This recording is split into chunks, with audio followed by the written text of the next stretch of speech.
Bonjour à tous.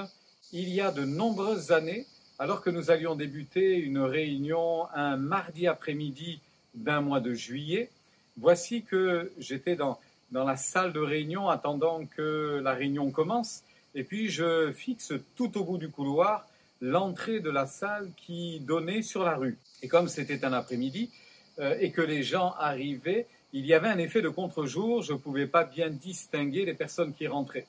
Mais voici que tout d'un coup, je vois quelqu'un qui descend les quelques escaliers, se présente dans l'entrebâillement de la porte et rentre. Mais je m'aperçois que la silhouette n'est pas une silhouette habituelle. Alors je m'avance et au fur et à mesure que je m'avance, quelle n'a pas été ma surprise de voir un homme qui entre dans l'église avec derrière lui une très longue croix. Et quand je vous dis longue, elle devait faire au moins 3 mètres de long. Et tout au bout de cette croix, il y avait une roue pour permettre à cet homme de porter l'avant de la croix. Et ainsi, derrière, elle pouvait rouler. Il ne la portait pas simplement sur ses épaules. Très étonnant. Je n'avais jamais vu un tel spectacle et un homme promenant une croix ainsi dans les rues. Et on a commencé un petit peu à discuter. Cet homme était un professeur de français en Angleterre, donc il parlait très bien français. Et cet homme m'explique qu'il profitait de ses vacances d'été pour faire un circuit, non pas dans toute l'Europe, mais du sud de l'Angleterre jusqu'au sud de l'Italie. Une diagonale, et il avait décidé d'emmener cette croix avec lui qui lui permettait de discuter, de pouvoir ainsi rendre témoignage. En discutant avec cet homme, j'ai réalisé que c'était quelqu'un de tout à fait sensé et quelqu'un qui avait compris que porter sa croix de cette manière-là, d'une manière physique en quelque sorte, pouvait être une occasion de curiosité et ainsi de témoignage.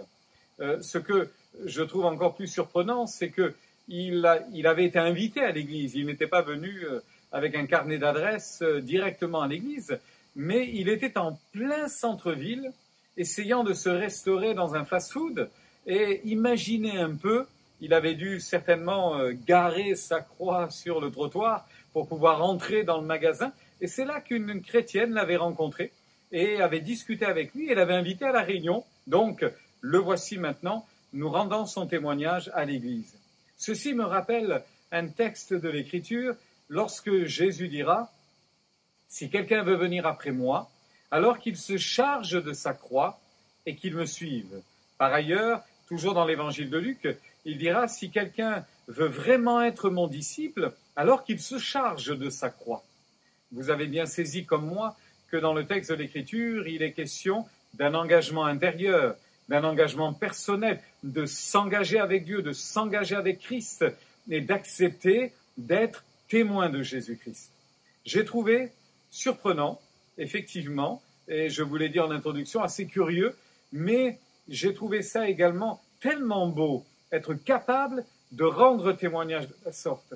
Il est évident que tout au long de son parcours, cet homme, déjà depuis l'Angleterre, avait eu mais quantité d'occasions de rendre témoignage. Imaginez donc se faire interpeller dans la rue par des enfants, par des adultes, par des personnes âgées. « Eh, monsieur, qu'est-ce que vous faites là ?» J'imagine même quelques colibés de certains de dire « Eh, monsieur, il y a quelque chose derrière vous. » Mais il ne s'en émouvait pas, ça ne le troublait pas plus que cela. Mais il rendait témoignage. Il pouvait rendre témoignage en disant « Savez-vous pourquoi je fais cela? Quel est l'intérêt de faire ceci? Pourquoi donc est-ce que je porte une croix sous la pluie, sous le soleil, la chaleur, le froid? À votre avis, quel est donc l'intérêt ?» Et ceci l'amenait à discuter. Frères et sœurs, je voudrais qu'aujourd'hui encore, chacun d'entre nous, nous arrivions à porter notre croix qui est à l'intérieur de nous, ce témoignage que nous portons, mais que ceci jaillisse à l'extérieur. Et comme disait également l'apôtre Paul, que nous puissions briller comme des flambeaux dans notre monde, dans ce monde qui a besoin d'être éclairé, qui a besoin de lumière, qui a besoin d'encouragement, et qui a besoin de certitude, qui a besoin de paix, qui a besoin de joie. Et tout ceci, nous l'avons découvert en Jésus-Christ. Alors, mon frère, ma sœur, cher ami, soyez bénis aujourd'hui. Et si vous êtes croyant, et je le souhaite évidemment, portez votre croix. N'ayez pas honte du témoignage à rendre à Jésus-Christ. En toute occasion, portez ce beau flambeau de l'Évangile. Et si vous n'êtes pas encore croyant, ne soyez pas surpris que quelqu'un vienne vous rendre témoignage. Ne soyez pas surpris de voir quelqu'un se promener dans la rue avec une croix. Si elle n'est pas aussi longue et si elle ne fait pas 3 mètres, avec une petite roue à l'arrière, sans doute sera-t-elle en pendentif, sera-t-elle marquée sur peut-être un bracelet, quelque chose, sur un t-shirt. Ne vous étonnez pas de cela. C'est rendre témoignage de la fidélité de Dieu que nous aimons faire et qui nous importe.